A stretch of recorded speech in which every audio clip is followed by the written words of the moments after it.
My name is Thomas Crawford, and I've spent 43 years teaching military history at West Point. I thought I knew everything about the origins of World War II. Every cadet who passed through my classroom heard the standard narrative. The Treaty of Versailles was too harsh, Germany's economy collapsed, Hitler rose to power, and in 1939 the world descended into war again. Clean, linear, cause and effect. I built my entire career on that foundation.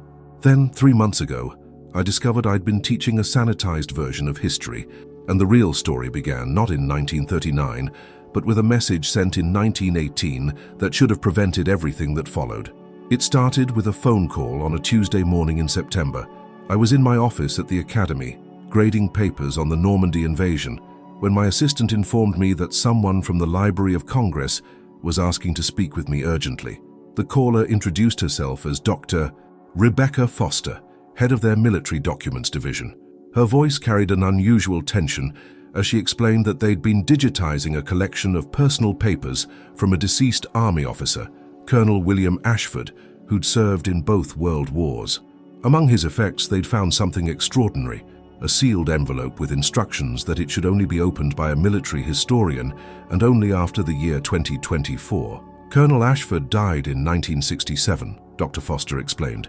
His will specified that this envelope was to remain sealed for at least 57 years after his death. We opened it last week.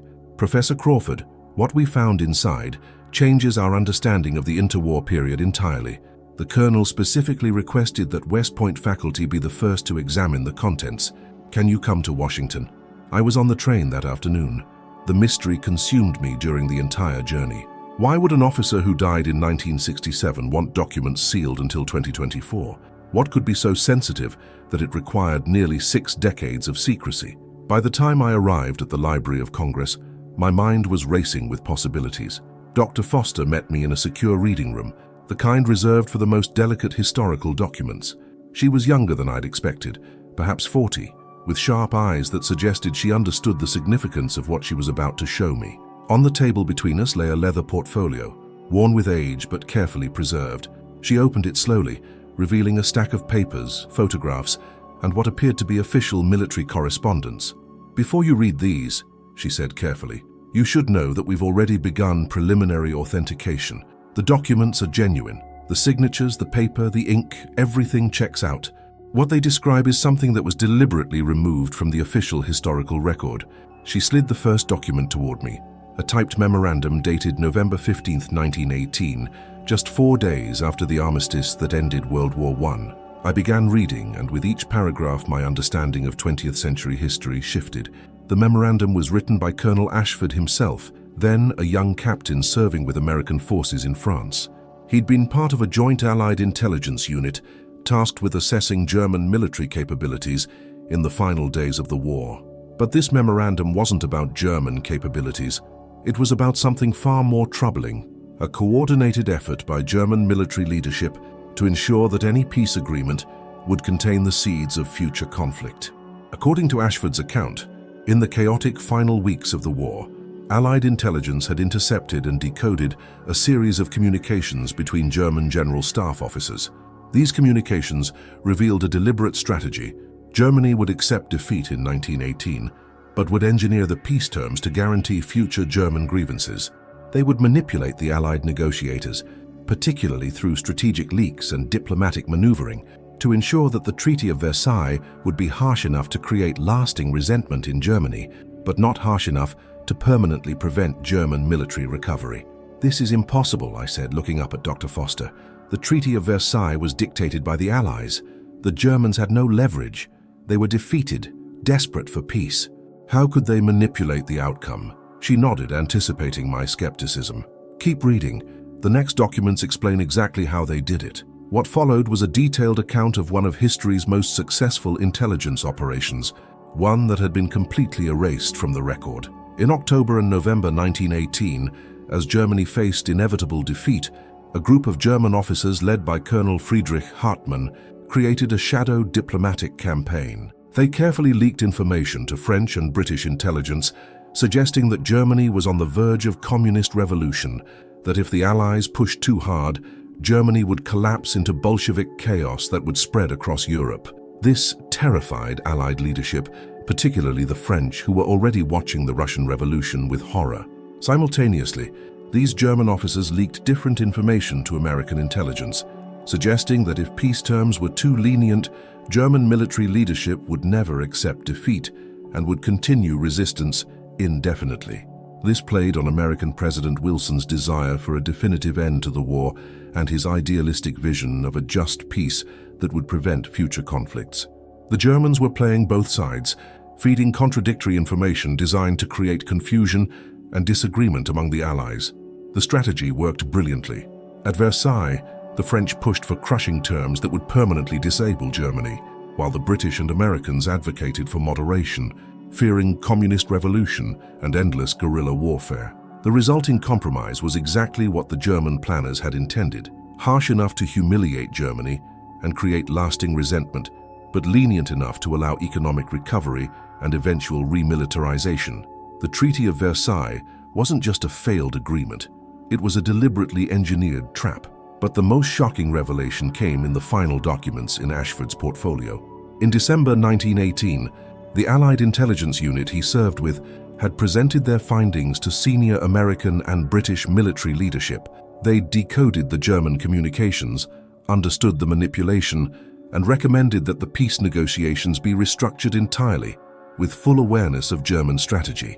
Their report was detailed, conclusive, and completely ignored. "They knew," I whispered, reading through the memoranda. "Allied command knew they were being manipulated, and they proceeded anyway." Dr. Foster leaned forward. "Not just that. Look at the final document, the one dated January 1919. I turned to the last page in the portfolio, a brief note on US Army letterhead, signed by a general whose name I recognized from the history books.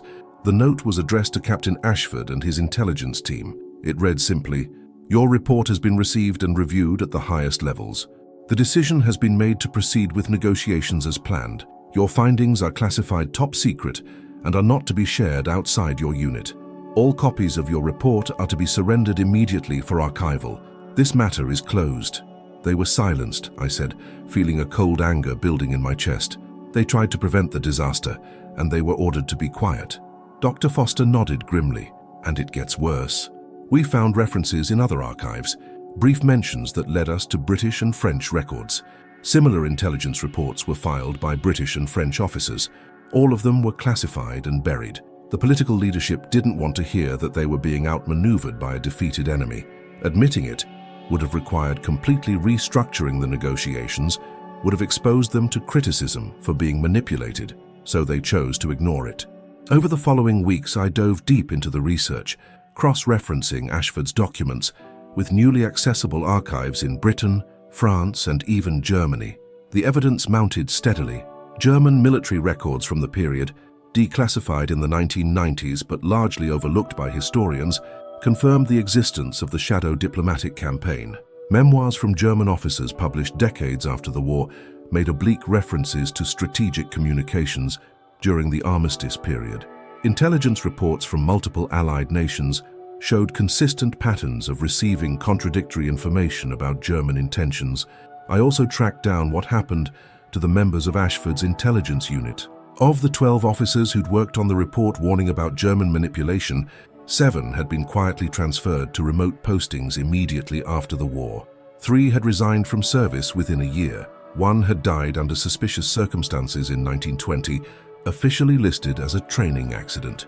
Only Ashford had remained in service, eventually rising to the rank of colonel, but his career had been carefully managed to keep him away from intelligence work or any position where he might revive the forbidden topic. The more I learned, the angrier I became, not just at the historical injustice, but at the implications.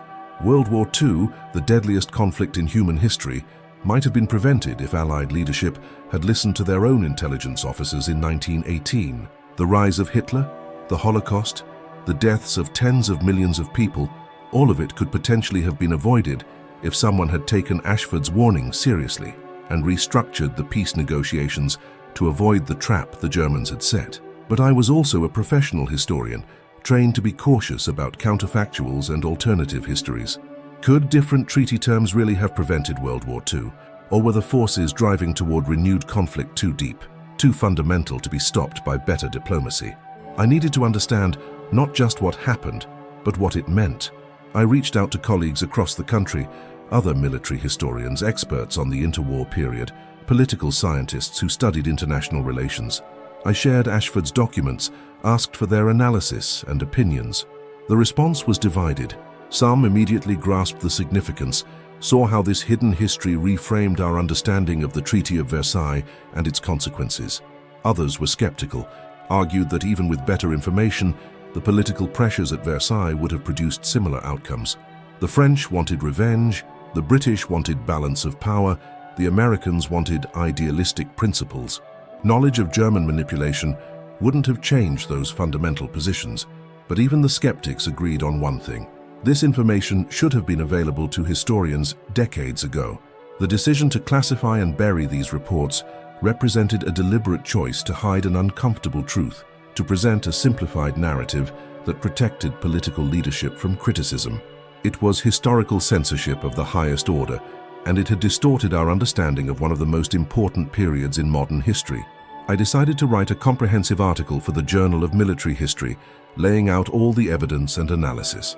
Dr. Foster agreed to co-author, bringing her expertise in archival research and document authentication. We worked through October and November, carefully constructing our argument, anticipating objections, building an ironclad case. The journal's editors were enthusiastic, recognized the significance immediately, and fast-tracked the peer review process. Then, in early December, I received a visit at West Point that changed everything. Two men in dark suits appeared at my office, introduced themselves as representatives from the Defense Intelligence Agency, and politely but firmly requested a private conversation.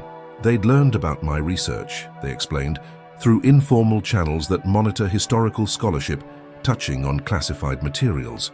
They wanted to discuss the implications of publishing Ashford's documents. Professor Crawford, the older of the two, said, settling into a chair across from my desk, "We understand your commitment to historical accuracy, but you need to understand the broader context here.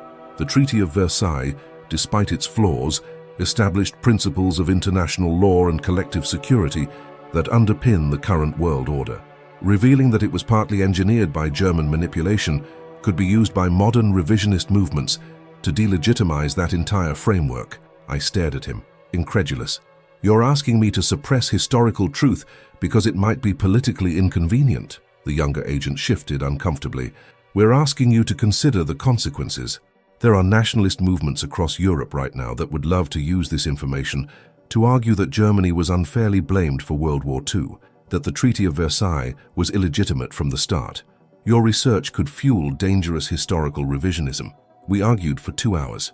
They weren't threatening me directly, couldn't legally prevent me from publishing, but they made their position clear. The intelligence community believed this information was better left buried. They offered access to other classified archives, research funding, anything I might need for future projects, if I would simply delay publication indefinitely. I refused. Historical truth wasn't negotiable, regardless of how it might be misused. After they left, I sat alone in my office as winter darkness fell over West Point. I thought about Colonel Ashford, silenced for his entire career, forced to wait until after his death for the truth to emerge. I thought about all those intelligence officers who'd tried to warn their superiors and been ignored or punished.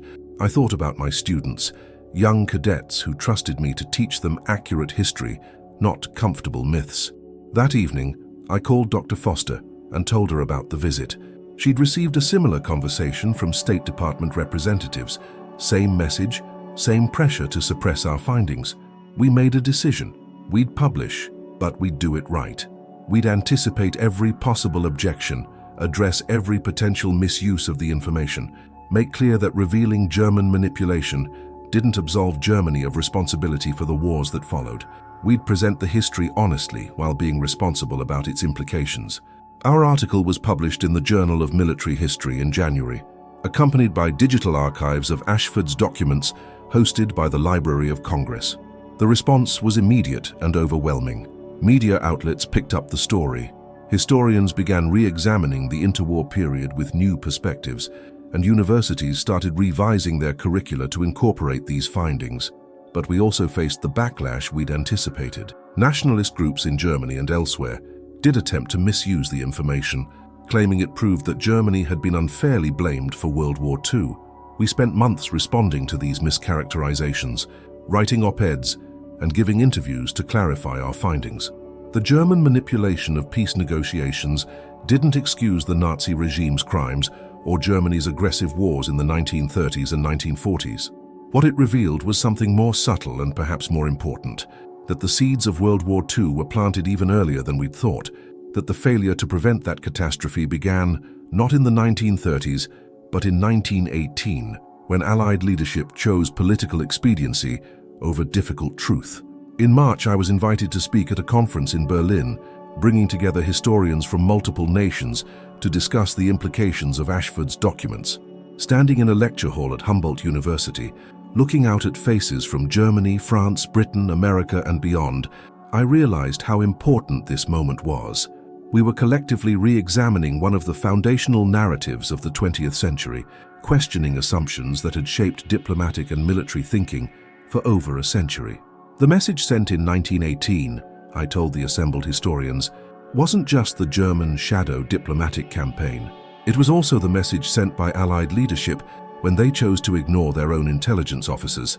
That message said that political convenience mattered more than truth, that maintaining comfortable narratives was more important than confronting difficult realities. That message, not just the Treaty of Versailles itself, helped create the conditions that led to World War II.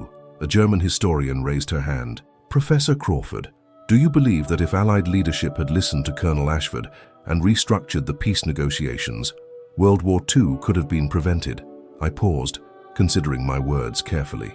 I think different treaty terms might have changed the trajectory of German politics in the 1920s and 1930s. Whether that would have prevented Hitler's rise or stopped World War II entirely, we can never know. History doesn't offer laboratory conditions for testing alternatives. But what I do know is that ignoring your own intelligence experts, suppressing uncomfortable truths, and choosing political expediency over difficult honesty never makes things better. Those choices in 1918 and 1919 didn't cause World War II, but they certainly didn't prevent it. The conference continued for 3 days, with scholars presenting new research examining other aspects of the interwar period through the lens of Ashford's revelations. We discovered patterns we'd missed before, other intelligence reports that had been ignored, other warnings that had been suppressed, other moments when leaders had chosen comfortable myths over difficult truths. The story wasn't just about one buried report. It was about a systematic pattern of denial and censorship that had shaped 20th century history. By April, I'd been contacted by over a dozen families of officers who'd served in Ashford's intelligence unit. They'd heard about my research and wanted to share their own family stories. Sons and daughters, now elderly themselves, told me about fathers who'd carried secrets their entire lives, who'd spoken in hushed tones about the report that could have prevented everything, but who'd been bound by classification and threats to their careers. These families had lived with the burden of knowing that their fathers had tried to change history and been silenced for it. One conversation particularly stayed with me. I met with Sarah Henderson, the 90-year-old daughter of Major Robert Henderson, who'd been second in command of Ashford's intelligence unit. She invited me to her home in Pennsylvania, served tea in delicate china cups, and shared stories about her father that brought tears to both our eyes. He never forgave himself, she said softly, her hands trembling slightly as she held her teacup. Not for failing to prevent the war, he knew that wasn't his responsibility, but for not speaking out, for following orders to stay silent even when he knew the truth needed to be told. In 1939, when Germany invaded Poland and the Second War began, he locked himself in his study for 3 days. My mother was terrified. When he finally emerged, he looked like he'd aged 20 years. He told her, "We knew, we tried to warn them, and they wouldn't listen. And now it's happening exactly as we predicted." Major Henderson had died in 1955, carrying his burden of knowledge and guilt to the grave. Like Ashford, he'd wanted the truth to eventually emerge, but unlike Ashford, he hadn't found a way to preserve the documentation. His personal papers had been destroyed after his death, following his wishes, because he'd been afraid even posthumous revelation might bring retaliation against his family. That fear, that sense that even speaking truth decades later could be dangerous, spoke volumes about the system that had silenced these officers. As spring turned to summer, my research expanded beyond just Ashford's documents.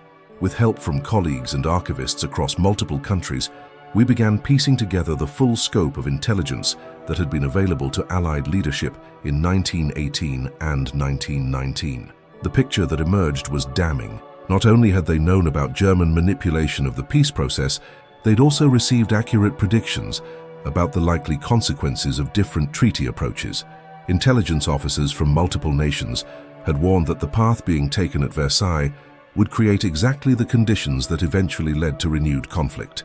The political leaders of 1919 had made a choice. They'd chosen to prioritize immediate political needs, domestic pressures, and personal ideologies over the careful analysis of their intelligence professionals. French Prime Minister Georges Clemenceau wanted revenge and security for France. British Prime Minister David Lloyd George wanted to balance French power while maintaining trade relationships. American President Woodrow Wilson wanted his League of Nations and his 14 points. None of them wanted to hear that they were being manipulated, that their approach was fundamentally flawed, that they were potentially setting the stage for future catastrophe. In June, West Point invited me to deliver a special lecture series on my findings. For 5 evenings, I stood in front of auditoriums filled with cadets, junior officers, and senior faculty, walking them through the evidence and its implications. These were future military leaders, men and women who would one day face their own difficult decisions about when to speak truth to power, when to push back against political expediency, when to risk their careers for what they believed was right. The lesson of 1918, I told them, isn't just about historical events or diplomatic failures. It's about the responsibility of professional military officers to provide honest, accurate assessments to civilian leadership, even when those assessments are politically uncomfortable. Colonel Ashford and his team did their jobs.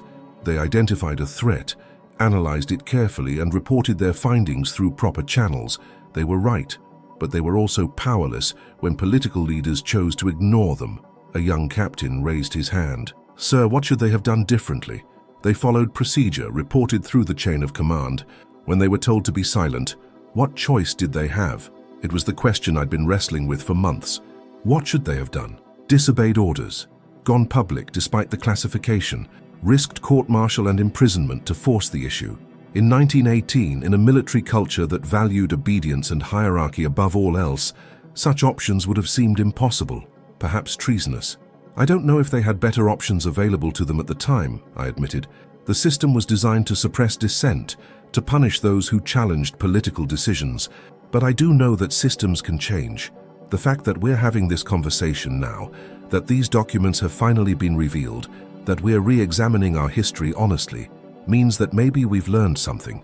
Maybe future officers in similar situations will have more options, more protection for speaking truth, more mechanisms for ensuring that critical intelligence isn't buried for political convenience. As my lecture series concluded, I felt both satisfaction and sadness. Satisfaction that the truth had finally emerged, that Ashford and his team were being recognized and vindicated decades after their deaths, but sadness at the waste of it all, the unnecessary suffering that might have been prevented if people had simply been willing to listen to difficult truths in 1918. The academic year ended, and I found myself back in my office, surrounded by boxes of documents and research notes, contemplating the broader implications of what we'd discovered. The standard narrative about World War II, taught in every school and repeated in countless books, was incomplete at best and deliberately misleading at worst. The war didn't begin in 1939 with Germany's invasion of Poland. Its roots stretched back to 1918, to those messages sent and ignored, to choices made and truths buried. But there was something larger here too, something beyond just correcting the historical record. The pattern we'd uncovered, political leaders ignoring professional expertise, suppressing inconvenient intelligence, choosing comfortable myths over difficult realities, that pattern hadn't ended in 1919. It repeated throughout the 20th century and continued into the 21st. Vietnam, Iraq, countless other conflicts and diplomatic failures could trace their origins partly to leaders who refused to listen to experts, who buried uncomfortable truths, who prioritized short-term political gains over long-term consequences. Dr. Foster and I began planning our next project, a comprehensive book examining the culture of intelligence suppression throughout 20th century military history. Ashford's documents would be the opening chapter, but we'd found evidence of similar patterns in other conflicts and periods. There were stories that needed telling, truths that needed revealing, lessons that needed learning. In August, I received a letter forwarded through the Library of Congress. The sender was a retired German intelligence officer, now in his 80s, who'd read about our research. He wrote that his own grandfather had served on the German General Staff in 1918 and had left private papers describing the shadow diplomatic campaign. These papers, never made public, confirmed everything Ashford had reported and added additional details about how the operation was planned and executed. He was willing to share them, wanted the full truth to be known, believed that both German and Allied roles in creating the conditions for World War II needed to be acknowledged honestly. We arranged to meet in Munich in September, walking through the city's streets, seeing monuments to victims of Nazi terror alongside museums dedicated to documenting that dark history. I thought about how much courage it took for nations to confront their past honestly. Germany had spent decades grappling with the crimes of the Nazi era, building a culture of remembrance and responsibility. Now they were being asked to complicate that narrative further, to acknowledge that German leadership in 1918 had deliberately engineered conditions that contributed to the rise of Nazism.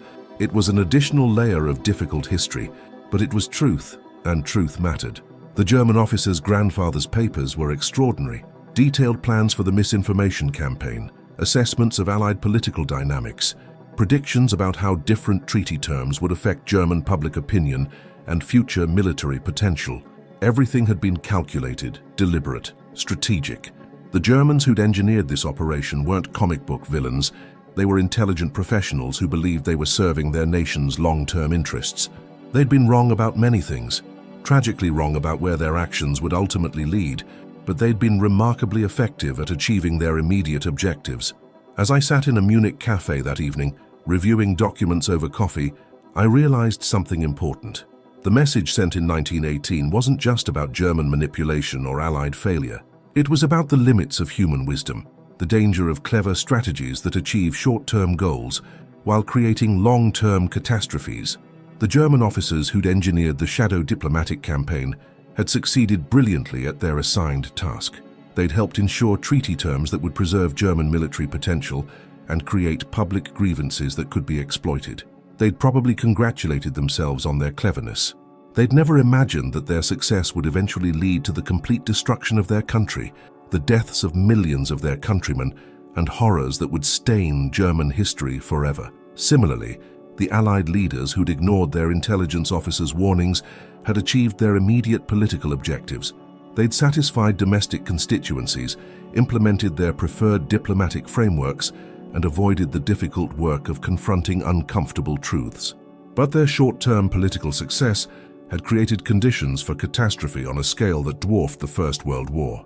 In trying to engineer a peace that met their immediate needs, they'd helped create the circumstances for an even more terrible conflict. Flying back to the United States in late September, I thought about what I'd tell my students when classes resumed. World War II didn't begin in 1939. It began in 1918, with messages sent and ignored, with clever schemes that were too clever by half, with political leaders who chose convenient myths over difficult truths. Those choices, that failure of wisdom and courage, had cost the world more than 50 million lives. The lesson for future generations wasn't just about specific historical events. It was about the fundamental importance of truth-telling, of listening to experts even when their message is uncomfortable, of prioritizing long-term wisdom over short-term political expediency.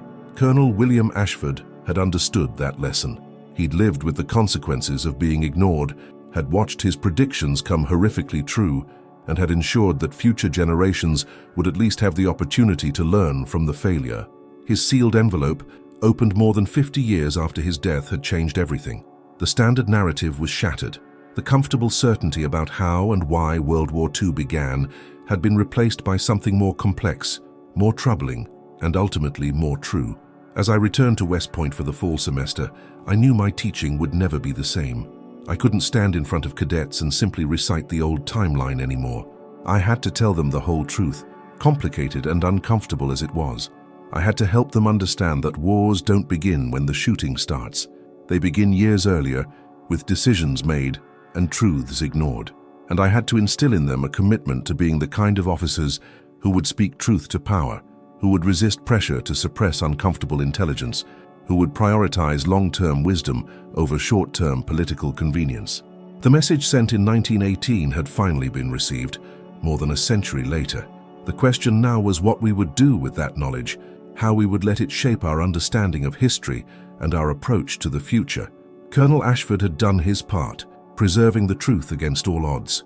Now it was our responsibility to learn from it, to honor his courage and that of his fellow officers by ensuring that their silenced voices would finally be heard. The standard narrative about World War II had been wrong. Now finally we knew the truth. What we did with that truth would determine whether their sacrifice, their decades of silence and frustration, had ultimately meant something. I intended to make sure it did.